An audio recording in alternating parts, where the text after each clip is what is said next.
동안 평안하셨습니까? 날씨가 이제 새벽에 또 밤에 좀 제법 쌀쌀해집니다. 환절기 상황입니다만 감기 조심하시고 코로나도 조심하시고 또 너무 피로하지 마시면서도 건강 관리 잘 하셔서 하나님 앞에서 하나님이 허락하신 인생 참 믿음으로 건강하게 행복하게 살아가시는 우리 성도 모든 분들 되시기를 소망합니다. 이 시간 저는 너는 하나님께 소망을 두라, 너는 하나님께 소망을 두라라는 제목 가지고 함께 하나님 말씀 받기를 원합니다. 여러분, 이 사단 마귀, 이 마귀가 성도를 무너뜨리는 강력한 무기 중에 하나는 다른 게 아니라 낙심이라고 하는 이것, 낙심이라는 것을 주 무기로 사용한다라는 점입니다. 이 마귀는 사람들에게, 성도들에게 낙심을 심어줘서 성도가 넘어지도록 만든다라는 겁니다. 낙심이라는 말은 히브리어로 샤하흐라는 단어로 우리가 표현하고 있는데, 이 말의 뜻이 뭐냐? 풀이 죽게 만들다, 그냥 지쳐서 드러눕게만 만들다라는 그런 뜻입니다. 그래서 이 단어의 뜻처럼 마귀는 낙심이라는 이 강력한 무기를 통해서 성도들을 풀이 죽게 만들고, 그래서 자포자기해서 드러눕게 만들어버리는 아주 교활한 짓을 하고 있습니다. 무엇과 같은가? 마치 바이러스가 사람 몸에 침투하면 어떻게 됩니까? 이제 이 바이러스와 싸워야 되는데 조금 컨디션이 좋지 않고 면역이 떨어지면 이제 바이러스에게 당해서 결국에는 몸이 아프게 되지 않습니까? 끙끙거리고 끙끙 앓으면서 드러눕게 되는 것처럼 사단 마귀는 낙심이라는 이 바이러스를 사람들에게 전염을 시켜서 성도들로 하여금 풀이 죽게 만들고 결국에는 희망을 잃어버리게 만드는 그런 교활한 짓, 아주 사악한 짓을 하고 있습니다. 여러분, 낙심을 주무기로 사용하는 이 사단 마귀의 공격은 사람을 가리지 않습니다. 믿음이 좋은 사람이나 믿음이 연약한 사람이나 전혀 가리지 않고 모두에게 공격을 한다는 겁니다. 어떻게 해서든지 성도를 무너뜨리기 위해서 사단 마귀는 우는 사자와 같이 삼킬 자를 찾으며 계속해서 성도들을 공격하고 있습니다. 여러분, 우리가 잘 알고 있는 이 종교개혁의 선봉장이라고 불릴 수 있는 마르틴 루터 있지 않습니까? 오직 의인은 믿음으로 말미암아 살리라 라는 이 말씀을 붙잡고 믿음으로 구원받습니다, 예수 잘 믿고 삽시다라고 고백했던 이 마르틴 루터 역시 인생을 살면서 아주 심각한 낙심에 빠졌던 적이 있었습니다. 종교개혁을 위해서 헌신했던 이 마르틴 루터가 자신이 직면한 지금 상황이 너무나 심각하고 힘이 들자 그만 낙심에 빠지고 말았던 겁니다. 그래서 이 마르틴 루터가 며칠 동안을 그냥 밥도 먹지 않고 심각한 얼굴로, 침통한 얼굴로 식탁에 앉아 있었습니다. 아빠가 이렇게 앉아 있는데 자식들이 그걸 보고 무슨 생각을 했겠습니까? 아내가 무슨 생각을 했겠습니까? 이 마르틴 루터의 모습은 함께하던 이 가족들에게마저 우울한 감정을 느끼게 하고 말았습니다. 그러던 어느 날 이 루터의 아내가 장례식에 참석하는 검정 복장을 입고 식탁에 앉아 있는 루터를 향해 다가왔습니다.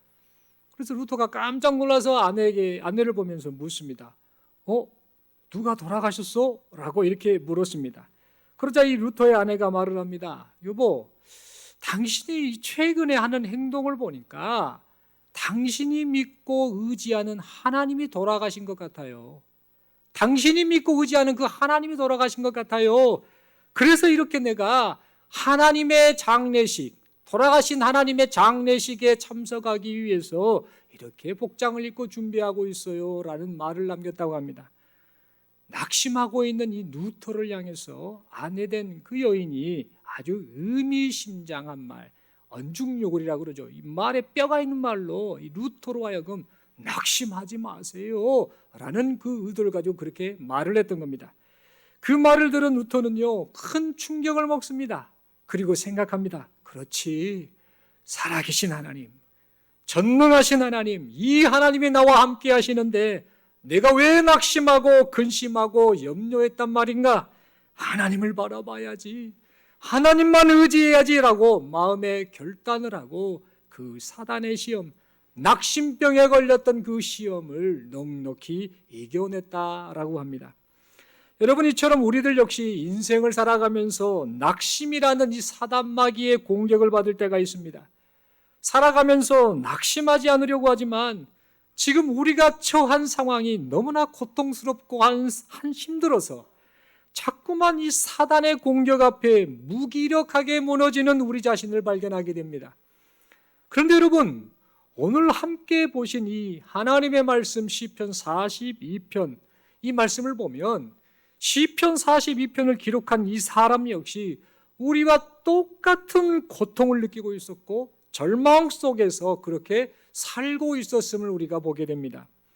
어찌 보면 이 시편 42편을 기록한 이 사람은 우리보다 더 비참한 그 절망 속에서 지금 하나님을 향해 울부짖고 있음을 우리는 확인하게 됩니다. 여러분, 이 시편 42편의 저자가 누구인가? 그것은 알려져 있지는 않습니다. 그런데 추측하기로는 학자들은 그렇게 말을 합니다. 바벨론 포로로 끌려간 이 유다민족 가운데 한 사람, 즉 고라 자손 중에 한 사람이 지금 나라가 망해버리고 또 민족이 포로로 끌려간 그런 신세가 되어서 그렇게 있는데 이방 땅에서 이방 나라 사람들의 조롱거리가 된 이 상황 때문에 너무 괴로워하며 낙심하면서 쓴 글이 바로 시편 42편이 아닐까라고 그렇게 추측을 합니다. 그리고 또 다른 학자들은 이렇게 말하죠. 아니요, 이 시편 42편은 아마 분명 다윗 왕이 쓴 글일 겁니다라고 말합니다. 어떤 상황에서 쓴 글인가? 다윗이 왕으로 이스라엘을 다스리다가 그의 아들 압살롬, 이 배은망덕한 이 아들이 아버지의 그 왕자를 빼앗기 위해서 반란을 일으켜버립니다. 그래서 갑자기 그 들이닥친 이 압살롬 이 군대에 의해서 다윗이 도망을 가게 되죠.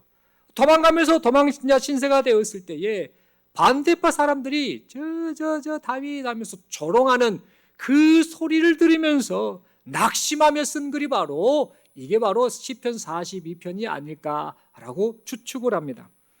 여러분, 실제로 사무엘하 16장 7절 말씀 그리고 사무엘하 16장 13절 말씀을 보면 다윗이 압살롬을 피해 도망갈 때에 시므이라는 사람, 여러분 잘 아실 겁니다. 이 시므이라는 사람이 다윗을 향해 악담을 퍼붓고 저주를 퍼부었음을 보게 됩니다. 사무엘하 16장 7절에 이렇게 기록하고 있지요. 시므이가 저주하는 가운데 이와 같이 말하니라. 피를 흘린 자여, 다윗에 대해 말하는 겁니다. 피를 흘린 자여, 사악한 자여, 가거라, 가거라, 꺼져버려라. 이런 의미로 다윗을 향한 저주를 퍼부었습니다. 사무엘하 16장 13절은 이렇게 기록하고 있습니다. 다윗과 그의 추종자들이 길을 갈 때에 시므이는 산비탈로 따라가면서 저주하고 그를 향하여 돌을 던지며 먼지를 날리더라. 이 시므이가 이 다윗에 대해서 이렇게 악담을 퍼붓고 저주를 퍼부었다라는 그런 겁니다. 조롱을 엄청나게 했던 겁니다. 여러분, 이처럼 이 42편의 내용, 우리가 읽으셨던 42편의 내용은 자기 아들 압살롬의 반란으로 도망자 신세가 되었던 다윗이 지금 자신이 처한 그 비참한 상황, 이것을 지금 잘 표현해 주는 그런 글이 아닌가라고 우리가 추측해 볼 수 있겠습니다. 어쨌든 이 시편 42편의 내용이 바벨론 포로 시대를 배경으로 하는지 아니면 압살롬의 반란으로 인해 도망다니던 다윗 왕의 상황을 배경으로 하는지 이것이 분명하지는 않지만 이러든 저러든 지금 우리가 이 시편 42편의 말씀을 읽어보면 시편 42편을 기록한 이 사람이 처한 상황은 비참함 그 자체였다라는 사실입니다. 시편 42편을 기록한 사람이 처한 상황은 철저히 고립되었습니다. 의지할 데가 없는 상황이었습니다. 하나님의 백성이라는 자존심은 뭉개질 대로 뭉개져 버린 그런 상황이었습니다. 힘이나 희망이라고는 전혀 찾아볼 수 없는 낙심할 수밖에 없는 그런 상태였습니다. 그래서 사람들은 이 시편 42편을 기록한 이 사람을 보고 조롱하고 또 조롱했습니다. 이 저자만을 조롱한 것이 아니라 사람들은 그가 믿는 하나님까지 조롱하였습니다. 이 하나님이 도대체 어디 있느냐? 하나님이 살아계신다고? 하나님 좋아하시네.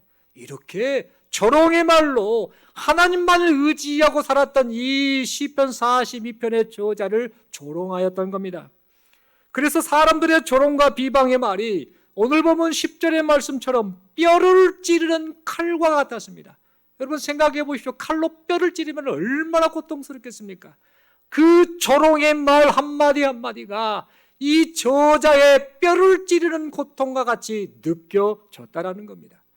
여러분, 이 사단마귀는 이 조롱자들을 이용해서 고통스러운 상황을 인내하며 극복하려고 하였던 시편 42편을 쓴 사람의 마음을 후벼 팠고 결국에는 낙심에 빠지도록 만들어버렸던 겁니다. 그래서 그는 당장 내일 일도 알지 못하는 불안한 상황 때문에 안절부절했고, 이런 상황 속에서도 내가 할 수 있는 일이 아무것도 없구나라는 사실 때문에 절망했습니다. 그래서 그는 낙망하여서 온종일 울고 또 울었습니다. 눈물이 그의 음식이 될 정도로 눈물을 삼키고 또 삼켰습니다. 그러나 여러분, 그런 그에게 여전히 희망은 있었습니다. 살아계신 하나님, 전능하신 하나님이 그의 희망이 되어 주셨던 겁니다. 그래서 그는 반석이신 하나님께 자신의 고통과 슬픔을 아뢰었습니다. 불안한 마음, 절망의 마음을 하나님께 아뢰었습니다. 그리고 스스로에게 이렇게 말합니다. 너는 하나님께 소망을 두라. 너는 하나님께 소망을 두라. 나는 하나님이 나타나 도우실 것을 믿기에 내 하나님을 여전히 찬송하리로다 라고 5절 말씀을 통해 11절 말씀을 통해 두 번씩이나 하나님을 향한 믿음과 소망을 고백하였습니다. 더 나아가서 이 8절 말씀처럼 낮에는 하나님께서 그의 인자심을 베푸시고 밤에는 그의 찬송이 나에게 있기 때문에 생명의 하나님께 기도하겠노라 라고 그렇게 결단까지 하였습니다. 여러분, 그는 이 사슴이 시냇물을 찾기에 갈급함 같이 아주 갈급한 마음으로 하나님을 찾았습니다.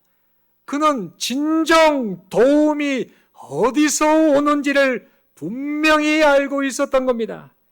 아무리 처한 상황이 절망뿐이라 할지라도 능히 건지실 하나님이 나의 하나님이시다라는 사실을 믿었기 때문에 낙심과 절망 속에서도 소망 넘치는 찬송을 그렇게 드렸던 것입니다. 사랑하는 성도 여러분, 인생 살기가 참으로 퍽퍽함을 느낍니다. 여러분 그런 생각 많이 드시지요? 여기까지 살아왔는데 아이고 앞으로도 살아야 될 인생이 있는데 이 인생살이 가운데에 이겨내야 될 것들, 견뎌내야 될 것들, 그것을 생각하니 우리도 모르게 한숨이 절로 나오는 그런 인생을 우리가 지금 살아가고 있습니다. 인생이 우리가 기대하는 것과는 달리 호락호락하지 않구나라는 생각을 해보게 됩니다. 항상 좋은 일, 기쁜 일만 있으면 얼마나 좋겠습니까? 내가 바라고 소망하는 대로 인생이 펼쳐지면 얼마나 좋겠습니까? 그런데 안타깝게도 인생을 살면서 참으로 어렵고 힘든 일들을 겪을 때가 참 많다라는 사실입니다. 이 고비만 끝나면 되겠지, 이 고비만 넘기면 끝나겠지라고 했더니 또 다른 고비가 눈앞에 있는 말 그대로 첩첩산중과 같은 그런 인생길을 우리가 지금 걸어가고 있습니다.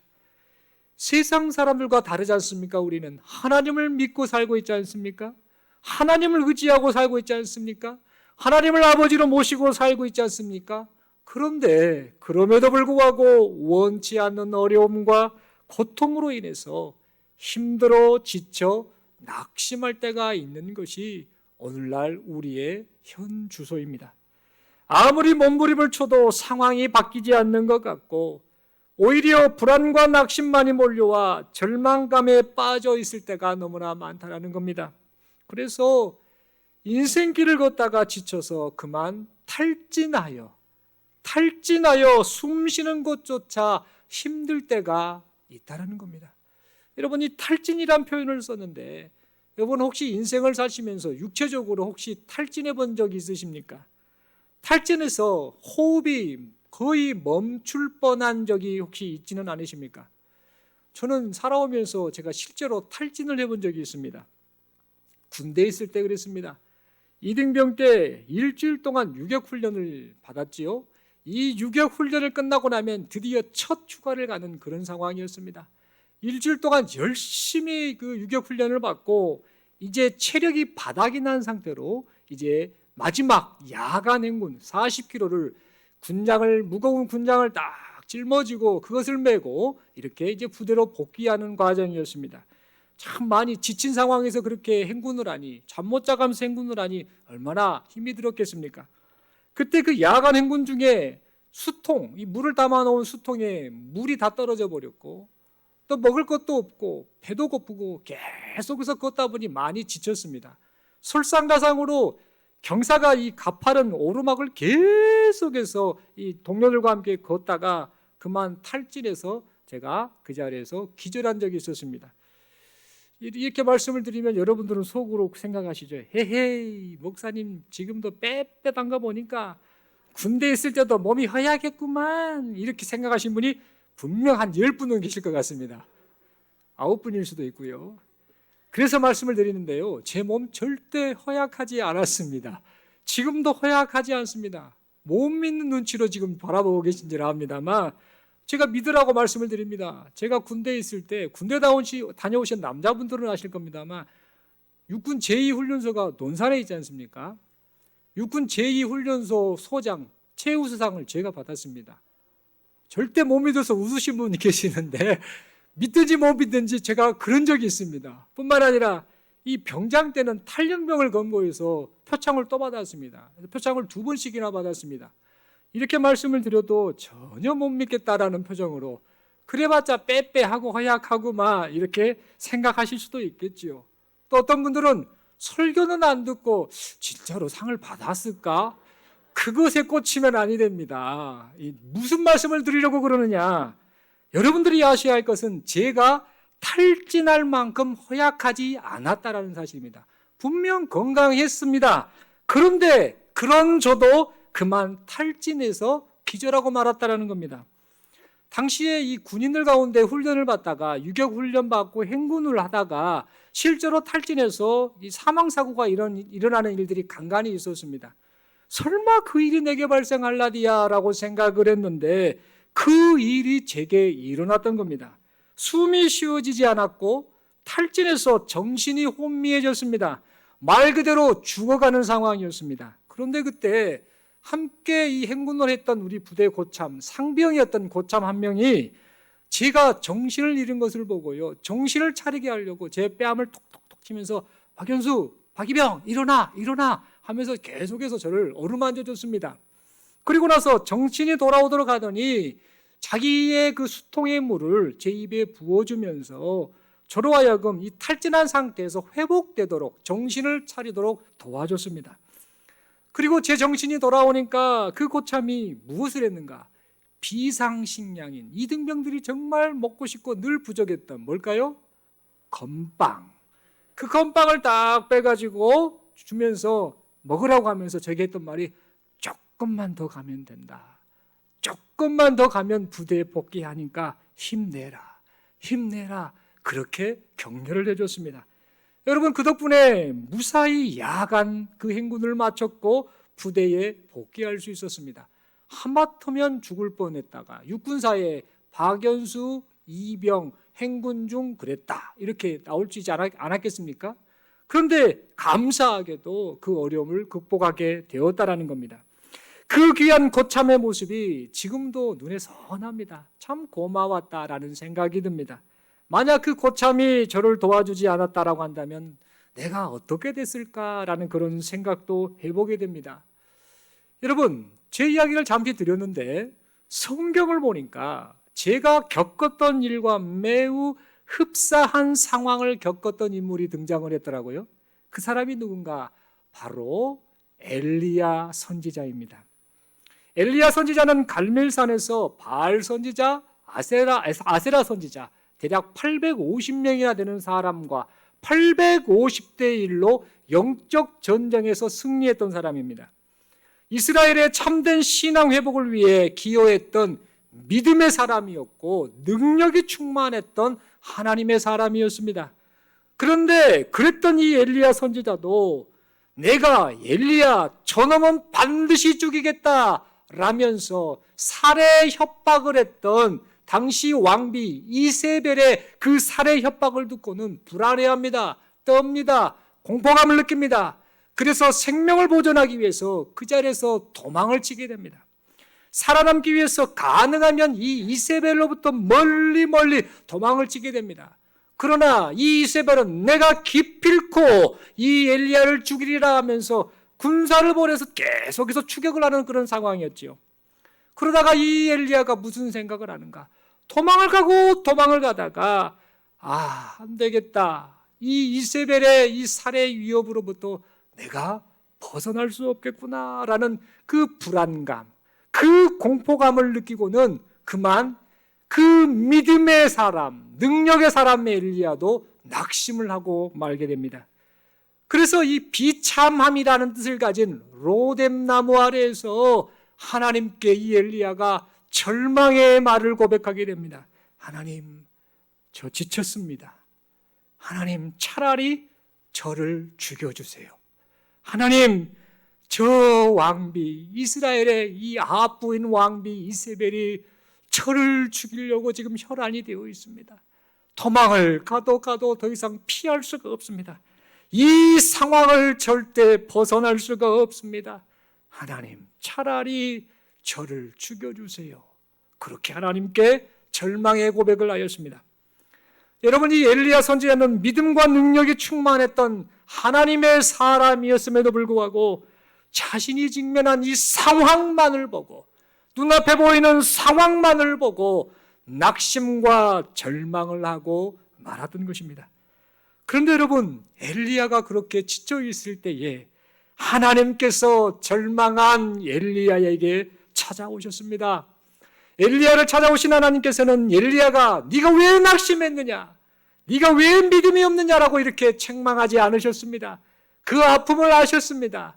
그 상처를 아셨습니다. 그 지침을 아셨습니다. 그리고 천사를 통해 그를 어루만져 주시고 물과 떡을 공급해 주시고 탈진한 엘리야에게 힘을 북돋아 주셨습니다. 그리고 호렙산으로 그를 데리고 가셔서 세미한 음성으로 말씀하시면서 그 넘어진 엘리야, 낙심한 엘리야를 다시 하나님의 일꾼으로 살아가는, 하나님을 위해서 일어설 수 있는 하나님의 사람으로 세워주셨습니다. 마치 제가 군대에서 탈진했다가 쓰러졌을 때 저를 구해줬던 그 상병 고참처럼 하나님께서는 탈진해서 쓰러져 있는 이 엘리야를 그렇게 구해 주셨던 겁니다. 여러분, 이처럼 낙심하고 탈진한 상태의 시편 제42편의 저자는 엘리야를 구원하신 하나님, 그 하나님, 그와 같은 하나님을 지금 찾고 하나님께 소망을 두고 있음을 보게 됩니다. 사랑하는 성도 여러분, 신앙생활을 잘하는 사람도 얼마든지 탈진할 수가 있습니다. 그리고 너무나 고통스럽고 힘든 상황을 만났을 때 그 사람도, 신앙생활을 잘하는 사람도 얼마든지 낙심할 수가 있습니다. 그러나 여러분, 우리는 잊지 말아야 합니다. 우리가 인생길을 걸어가면서 탈진을 하였을 때, 우리가 인생을 살면서 어려움과 고통에 쌓여 낙심하였을 때에도 우리 하나님께서는 이런 우리를 그대로 내버려 두지 않으시다는 사실입니다. 하나님께서는 낙심하여 탈진해버린 엘리야에게 찾아오셔서 새 힘을 공급해 주셨던 것처럼 이 시간 우리를 찾아오셔서 우리를 어루만져 주시고 물과 음식을 공급해 주시면서 힘내라, 힘내라, 네가 지쳐있는 거 다 안다, 내가 힘을 주리라, 내가 함께 한다라고 말씀하고 계십니다. 그리고 지금도 우리를 향해 눈앞에 보이는 힘든 상황을 바라보지 말고 네가 지금 겪고 있는 그 상황만을 바라보지 말라라고 지금 말씀하고 계십니다. 비록 힘든 상황 속에 처해 있다 할지라도 우리의 손을 꼭 붙잡고 계시는 하나님만을 바라보고 하나님께 소망을 두며 살라라고 지금 이 시간 하나님 앞에 예배하는 우리 모두에게 말씀하고 계십니다. 사랑하는 성도 여러분, 우리 하나님은 신실하신 분이십니다. 우리 하나님은 우리의 슬픔을 받아주시는 분이십니다. 우리 하나님은 우리의 고통을 이해해 주시는 분이십니다. 우리 하나님은 우리의 상처를 싸매 주시는 분이십니다. 우리 하나님은 우리의 낙심한 영혼을 일으켜 세워주시는 분이십니다. 그러므로 지금 처한 상황이 힘들고 지쳐서 낙심이 되는 상황이라 할지라도, 그리고 인생길을 걷다가 지쳐서 탈진한 상황이라 할지라도 시냇물을 찾기에 갈급한 사슴과 같이 그런 심정으로, 갈급한 심정으로 하나님만을 찾고 갈망하는 우리 모두가 될 수 있기를 소망합니다. 포기하지 마십시오. 포기하지 말고 우리의 아픔을 아시는 하나님, 우리의 기도를 들으시는 하나님, 우리의 유일한 소망 되신 하나님께 아뢰고 또 아뢰는 우리 모두가 될 수 있기를 바랍니다. 그리하여서 하나님께서 베푸신 은혜를 누림으로 우리를 구원하신 하나님께 일평생 감사와 찬송을 드리는 그런 복된 인생을 살아가시는 저와 여러분들이 될 수 있기를 소망합니다. 마지막으로 우리 옆에 분을 한번 봐주십시오. 옆에 분을 보시면 이렇게 인사하겠습니다. 물어보겠습니다. 마음을 담아서, 예전한 마음을 담아서 묻습니다. 힘드시죠? 예, 그렇게 물어보니까 듣는 사람이 그 목소리가 힘이 없어서 내가 더 힘들요, 이럴 수 있습니다. 조금 마음을 담아서 강하게, 큰 소리는 아니더라도 정말 용기를 북돋아주는 마음으로 다시 묻습니다. 힘드시죠? 이렇게 인사합니다. 낙심하지 마세요. 하나님이 함께 하시잖아요. 아멘이십니까? 다시 한번 서로에게 인사합니다. 하나님께 소망을 두고 삽시다. 아멘. 여러분, 인생 참 우리 어르신들도 계십니다만 앞으로 살아가야 될 인생들이, 시간들이 있잖아요. 참 이 믿음의 경주를 하며 인생을 사는 게 참 쉽지 않구나라는 생각을 합니다. 그래도 그 하나님 바라보면서 오늘 말씀 생각하고 낙심하지 말고 넘어졌다가도 오뚜기처럼 다시 일어나고, 그러면서 인생길을 걷다 탈진하고 지쳤을 때도 하나님이 돕는 자를 보내주시고 하나님이 직접 개입하셔서 도우신다, 인도하신다, 이 사실을 믿고 우리에게 그 앞으로 가야 될 인생길 우리가 믿음으로 인내하며 걸어가시는, 그래서 믿음으로 넉넉히 이겨내시는 우리 모두가 될 수 있기를 간절히 소망합니다. 기도드리겠습니다. 하나님 아버지, 은혜를 감사합니다. 말씀 받았습니다. 우리가 인생 살면서 낙심할 때가 있네요. 그리고 인생길을 걸으며 탈진할 때가 있네요.